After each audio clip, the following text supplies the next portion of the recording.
महमूद वजीर आला खैबर पख्तूनख्वा की बानी पीटीआई से मुलाकात न कराने पर आज एहतजाज की कॉल। इस्लामाबाद और रावलपिंडी में दफा 144 नाफिज। एहतजाज जल्द से जुलूसों धरनों पर पाबंदी आयद कर दी गई। आपको बताएं कि असलहे की नुमाइश, लाउड स्पीकर का इस्तेमाल, नफरत अंगेज तकरीरें ममनू करार दे दी गई। किसी भी गैर कानूनी सरगर्मी पर कानून हरकत में आएगा। जिला इंतजामिया का मुजाहिरीन के खिलाफ कानूनी कार्रवाई का फैसला। पेशावर हाई कोर्ट के अहकामात के मुताबिक सरकारी इमारतों में सियासी सरगर्मियों की ममानियत। DIG खैबर पख्तूनख्वा ने अदालती फैसले पर अमल दरामद की हिदायत कर दी। पुलिस अफसरान एहलकारों को सिर्फ सूबाई, जोग्राफियाई और कानूनी हदूद में ड्यूटी का हुक्म दिया। DIG KP ने कहा कि सरकारी एहलकार अपनी मुकर्ररा हदूद से बाहर तैनात नहीं होंगे। अमनो अमान यकीनी बनाने के लिए अहम इकदाम। इस्लामाबाद और रावलपिंडी में दफा 144 का निफाज। दफा 144 के तहत किसी भी किस्म के एहतजाज या जल्द से जुलूस की इजाजत नहीं होगी। इंतजामिया के मुताबिक किसी भी गैर कानूनी सरगर्मी के इनाकात पर कानून फिलफौर हरकत में आएगा। डिप्टी कमिश्नर पिंडी हसन वकार चीमा ने जिला रावलपिंडी में दफा 144 नाफिज की। जिला इंतजामिया ने नोटिफिकेशन जारी कर दिया, जिसके मुताबिक दफा 144 का निफाज यकम से 3 दिसंबर तक होगा और रावलपिंडी में हर किस्म के इज्तिमा, रैली, जलसे जुलूस पर पाबंदी आयद रहेगी। पेशावर हाई कोर्ट की जानिब से चंद रोज पहले सरकारी और तालीमी इदारों के अहातों में सियासी और गैर मुतल्लिका इज्तिमात पर पाबंदी आयद करने का फैसला भी जारी किया गया था। अदालत ने फैसला दिया था कि तालीमी इदारों, सरकारी दफातर और इंतजामी इमारतों के अहाते में सियासी जलसों, जुलूसों और दीगर गैर मुतल्लिका इज्तिमात की इजाजत नहीं होगी। तमाम तर सूरत हाल के पेश नजर KP पुलिस ने पुलिस अफसरान को हिदायत की है कि एहलकार सियासी सरगर्मियों में मुलविस न हो। इख्तियारात के नाजायज इस्तेमाल पर जीरो टॉलरेंस है। IG की जानिब से पुलिस अफसरान को कानूनी जोग्राफियाई हदूद में रहकर ड्यूटी करने का हुक्म दिया गया। हुक्मनामे में कहा गया कि तमाम एहलकार अपने दायरे इख्तियार में फराइज अंजाम दें। सियासी अमल दखल ड्यूटी पर असरअंदाज हुआ तो कार्रवाई होगी। तमाम सुपरवाइजरी अफसरान को सख्ती से मॉनिटरिंग का हुक्म देते हुए पुलिस को मुकम्मल पेशावराना तर्ज अमल इख्तियार करने की हिदायत की गई।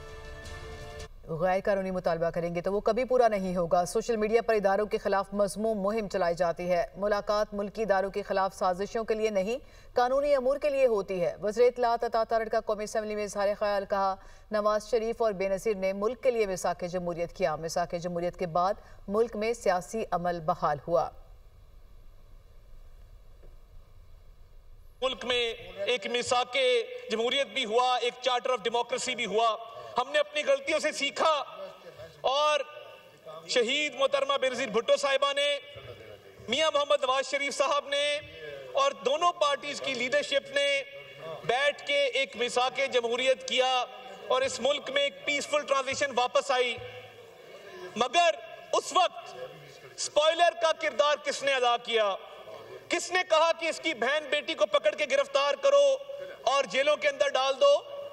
किसने कहा कि सुबह शाम मुझे गिरफ्तारियों की लिस्ट चाहिए? और मैं हल्फन आपको कहता हूं कि ये लोग सुबह शाम पता कराते थे कि जेल के अंदर खाना तो नहीं मिल गया, जेल के अंदर दवाई तो नहीं चली गई। चेयरमैन PTI बैरिस्टर गौहर का कहना है, जमानत देते हैं, पार्लियामेंट पर हमला आवर नहीं होंगे। जमहूरियत में इख्तलाफ राय होता है, हमेशा ऐवान को मजबूत करने की बात की। क्या ये जमहूरियत है? जो आपके साथ इत्तफाक करे तो ठीक, वरना गद्दार है। कौमी असम्बली में इजहार ख्याल करते हुए उन्होंने मजीद कहा कि महमूद अचकजई हमारे लीडर ऑफ अपोजिशन है। उनके वालिद ने जमहूरियत के लिए जान दी। महमूद खान अचकजई को हमारे साथ 1.5 साल हुआ है, वो आप लोगों के साथ 30 साल से इकट्ठे थे। वज़ीर कानून आज़म नज़ीर तारड़ ये कहते हैं कि नवाज शरीफ को इक़्तिदार से निकाला गया तो हमने इस्लामाबाद पर हमला नहीं किया। हमारे साथ भी बहुत कुछ हुआ लेकिन कभी लाइन क्रॉस नहीं की। इस्लामाबाद पर हमले करना गैर आइनी और गैर कानूनी अमल है। अगर हालात ठीक नहीं होते तो गवर्नर राज आइनी अमल है। सियासत में मामलात मुज़ाकरा से हल होते हैं। उन्होंने कौमी असम्बली में इज़हार ख्याल करते हुए मज़ीद क्या कहा, आपको दिखाते हैं। बैरिस्टर गौर साहब ने जो बात की कि आपने कहा कि हमें दीवार के साथ मत लगाएं। आप अगर पॉलिटिकल डिसीजन लेते, ऐवान के अंदर रहते तो मामलात शायद उस हद तक ना जाते। आपने स्पेस खुद छोड़ी।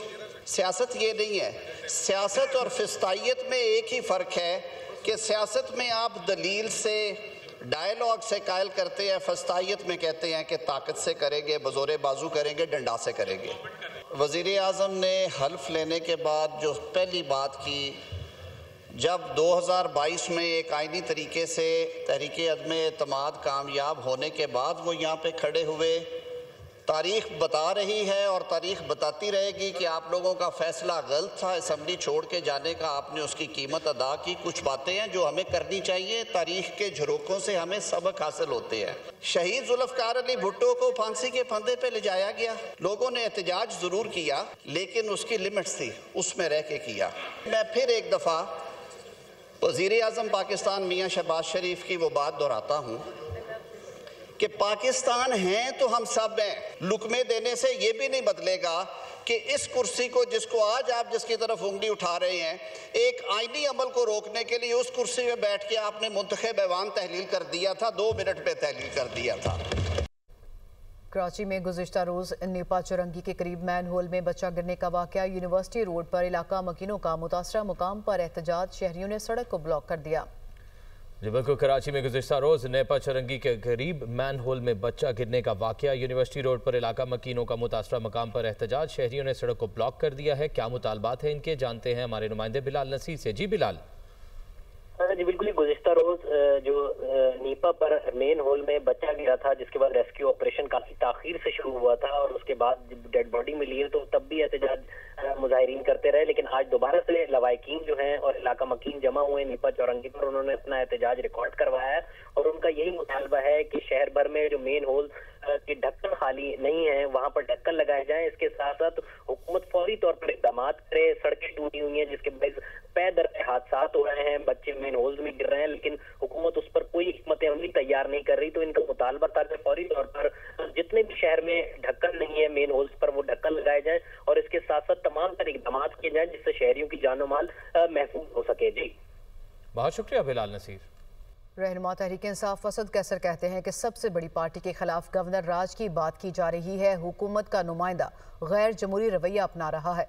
हम जमहूरी जद्दोजहद करेंगे। अगर हुकूमत गवर्नर राज का सोच रही है तो फिर मामलात संभाले नहीं जाएंगे। उन्होंने मजीद कहा कि खैबर पख्तूनख्वा के साथ सौतेली माँ जैसा सलूक किया जा रहा है।